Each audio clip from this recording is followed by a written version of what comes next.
Hello.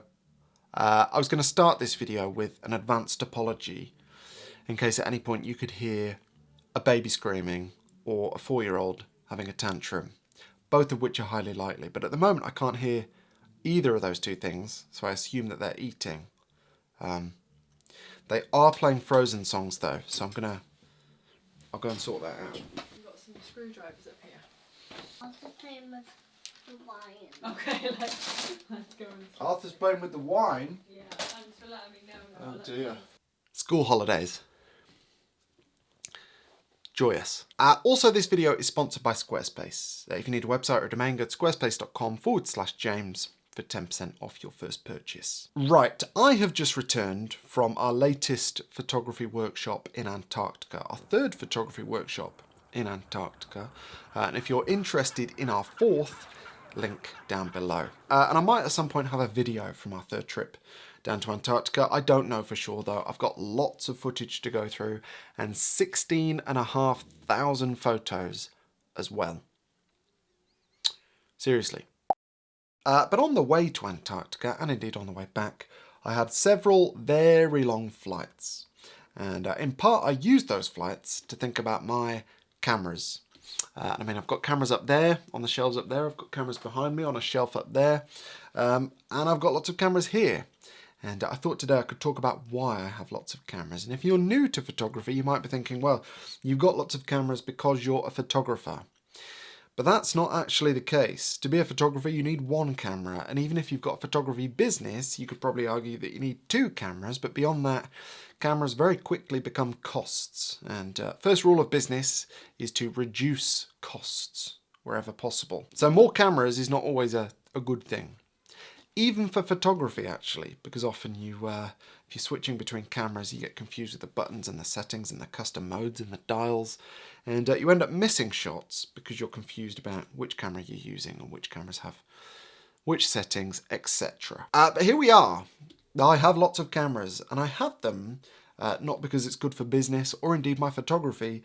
I have lots of cameras because I enjoy using different cameras, and yeah, I thought I could tell you about some of them and why a couple of them might be on their way out soon. Right, first up, this is the Lumix GX1, a camera that I've had for 4 or 5 years, and I owned for the first time probably 15, 16 years ago. This one cost me £50 from MPB, and I made a video about it 4 or 5 years ago from a little village in Tuscany, and to be honest, I've not used it a whole lot since. Even though I love the combination of this camera and the little 20mm f1.7 lens that I have had since it came out, yeah, 16 years ago, something like that. Although I have to say I don't like the clash between the grey of the lens and the silver of the camera. I'll live. Now, the main reason I haven't used this camera all that much, despite the fact that I really like it, is that I only have one battery, and I suspect it's the original battery, and it's not good for that many shots. So I need to go on eBay and find some more batteries. I reckon if I had 4 or 5 batteries, I could probably shoot with this camera all day, and then it becomes a viable camera to take out with me. Nobody does ergonomics like Lumix, I don't think. This grip on such a small camera is fantastic, and the thumb rest is brilliant too. And yeah, together with enough batteries, I think this would be a fantastic companion. Not so much of a worry with modern cameras, because all of them pretty much are USB-C rechargeable, but not so on a camera that came out in, I think, 2010 or 2011. And I never use pop-up flash, but there's something really satisfying about the pop-up flash on this camera. Could do that all day. The next camera I'm going to talk about is my latest purchase. This is the Sony A1 II, a camera that I deliberated about for probably over a year. I talked fairly recently about my A7R V and about how I've basically completely battered it. And I was becoming convinced that I needed some level of support for it. Either another one, or a Sony A7 V, or perhaps one of these, an A1 II. A camera that I'm not convinced represents excellent value for money for the vast majority of people. If you look at the specs of this versus the newly released A7 V, the A7 V I think blows it out of the water for value. But using this camera in Antarctica, my initial impressions are I'm very impressed with it. And I won't always need pre-capture, and I won't always need a fully stacked sensor, and I won't need the ability often to shoot 20, 30 frames a second, 50 megapixel full RAW. But when I was using those features in Antarctica, I couldn't help but be very, very impressed with this camera. It's the first and only flagship camera I've ever owned. And again, from the perspective of value, I'm not convinced that this is flagship, but very, very impressive. A7R V, my workhorse for the past approaching 3 years. Very capable camera, but as I've said, mine's a bit battered now, hence buying something new. Now, this is the Fuji GFX 100S II. I've had this camera for over a year. I've used it probably more than any other camera over the past year, but I still have to consult the side of the camera to remember what it's called. Name makes no sense to me. Now, when I first got this, I made a first impressions video, and I think I called it something like "This camera is phenomenal." And I think it's probably one of the best cameras, if not the best camera I've ever bought. I find it fantastic. The 100 megapixel files are bliss, frankly. And the ergonomics, I mean, it just fits my hand perfectly, and that's probably the biggest factor in me enjoying using cameras. However, there does come a point when I do have to think about business and costs, and buying the A1 II made me think that, well, do I need both of these cameras? I mean, I don't need both of them. Can I justify both of them? The A1 II is so technologically advanced, it's such a better camera for most situations than this, that I'm really struggling to justify owning both. And don't get me wrong, the 100 megapixels is a real nice to have, and I do lots of big printing. I've got a Canon 2600 that can print 24 inches wide, and recently, in fact, I've done lots of printing through a print house because I've needed even bigger than that. And a lot of the pictures I was getting printed at those huge sizes were shot on 16 megapixel cameras or 20 megapixel cameras, and they looked great. In other words, for my uses at least, 100 megapixels is kind of like having a car that can do 300 miles an hour when you only ever drive at the speed limit. It's a nice to have, but it's kind of unnecessary. So at the moment, mad as it sounds, selling a camera that I think is one of the best, if not the best I've ever bought, yeah, I'm considering letting this go,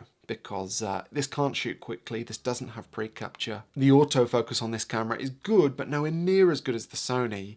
So this is just a more all-round workhorse for my stuff than this could ever be.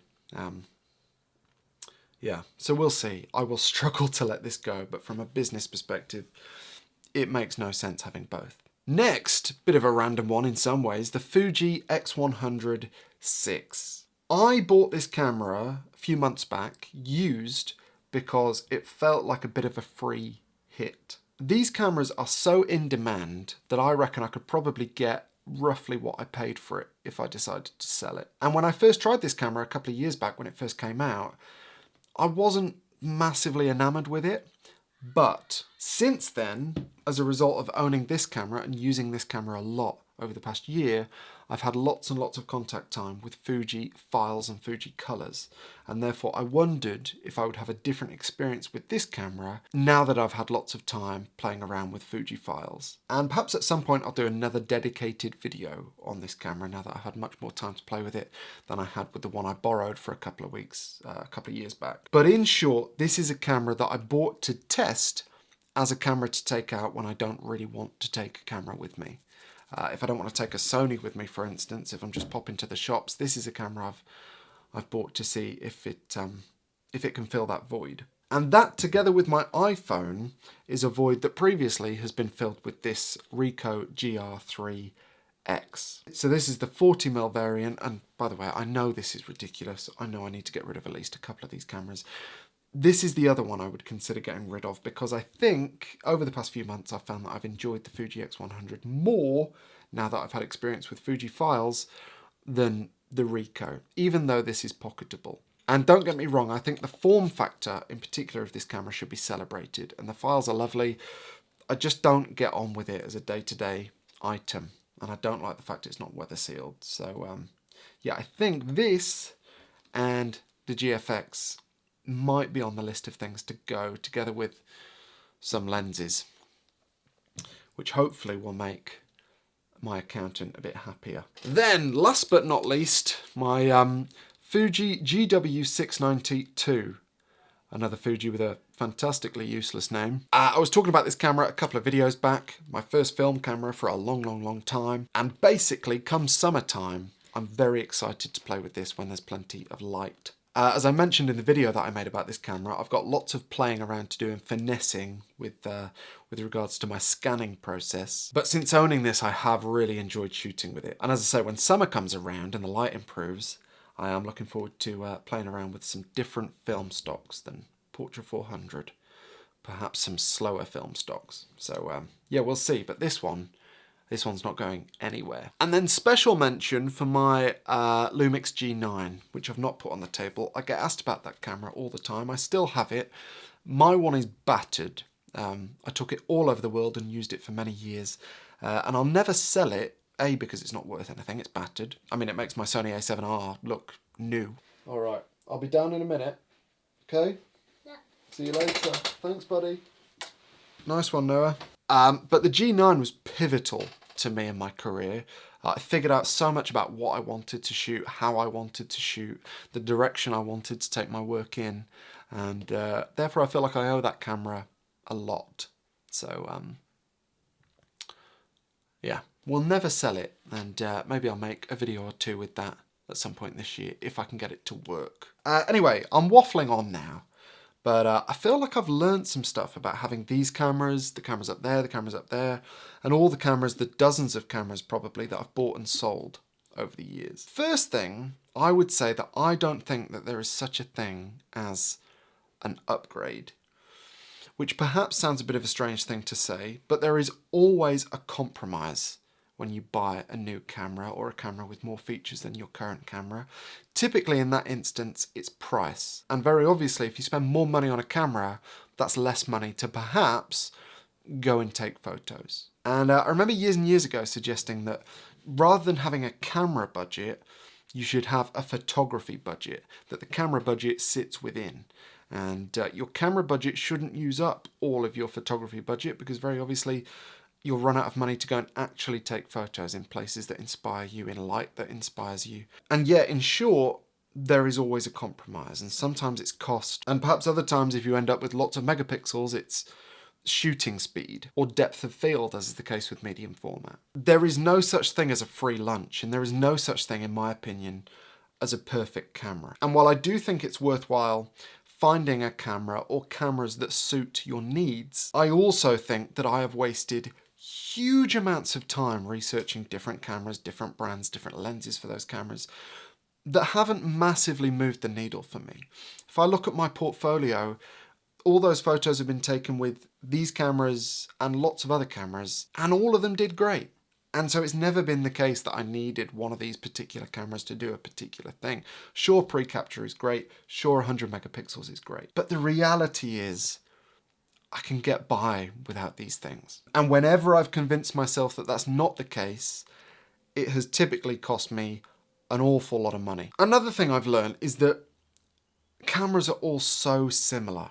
And I mean, this collection of cameras, other than the two Sonys, they're all actually quite different as far as cameras are concerned. But even so, for the most part, all cameras are aiming to achieve basically the same thing. Good photos. And so a lot of the time when I go on these workshops, for instance in Antarctica, where we've got 100 photographers there will be people shooting Nikon, Canon, Sony, all the big brands. And when you have all of those cameras together, you realise that really they're basically the same, because they're aiming to achieve the same thing. And finally, the most important thing I've realised about owning and using dozens of cameras over the years is that the cameras that are simplest to use and set up are the ones I really develop a relationship with. And you might look at a camera like the A1 II, for instance, and say, well, how is that simple? It's full of loads of features that even other cameras don't have. That is not simplicity. And just look at Sony menus. They're not exactly simple either. But often what makes a camera simple to use, regardless of how many features it has, is how much it can be customized to your wants. And the fact is I have buttons set up on this camera to turn pre-capture on and off. I've got buttons set up to turn the aspect ratio markers on and off. I've got a button set up to change my AF recognition target. I've got a button to change my minimum shutter speed. I've got a button to change my burst rate and a button to change my autofocus mode. Everything is completely dialed in on this camera, meaning that I never need to go into the menus, and it becomes very simple to use the more time I spend with it. And that inevitably means I'll spend more time with a camera like this than I'll probably ever spend with a camera like this, because on the Fuji X100, to switch between video and photo is a pain. And anytime I have friction with the processes of a camera, it's likely to drive a wedge between me and that camera, and much more likely to mean that I sell that camera eventually. So customization options are the biggest thing I look for nowadays when I'm looking to buy a new camera. With the exception of this, of course, because on this there's a ring to change aperture and shutter speed, and there's a shutter button. That's it. And I quite like that too. That really is simple. Yeah, anyway, I should probably go and play with my kids. Hopefully that was useful and or interesting, and yeah, we'll see which cameras stay and which cameras go. I'm hoping I don't need to add any cameras in the near future. I did make a pact with myself at the end of last year that I wouldn't buy any more cameras this year. And then I think on the 3rd of January I bought the Sony A1 II, which wasn't a great start. Thank you for watching, and thank you also to Squarespace for sponsoring this video. On my Squarespace website, I've got a page with all my gear detailed, including lenses. So if you're interested in the lenses that I use, go and check out my website. You can also check out my portfolio there, as well as my books, my prints, my presets. Squarespace and my website with Squarespace has become integral to my business over the last decade, and I've learned to trust Squarespace implicitly over that time. And I don't know a single line of code I've never had to. And yet with the help of templates, I can get exactly the look I want from my website without knowing anything about websites. It's fantastic. And so if you would like somewhere to curate your work online, somewhere that you control entirely, unlike social media, if you'd perhaps like somewhere to sell your work online, then I can't recommend Squarespace enough. And you can try out Squarespace for free by going to squarespace.com. And after that, if you'd like to make a purchase, just go to squarespace.com/James to get 10% off your first purchase. And yeah, big thank you to Squarespace and to Noah, by the sounds of it, for playing with quite a loud train now. I'm going to go and play with trains too. I'll see you next time. Cheers.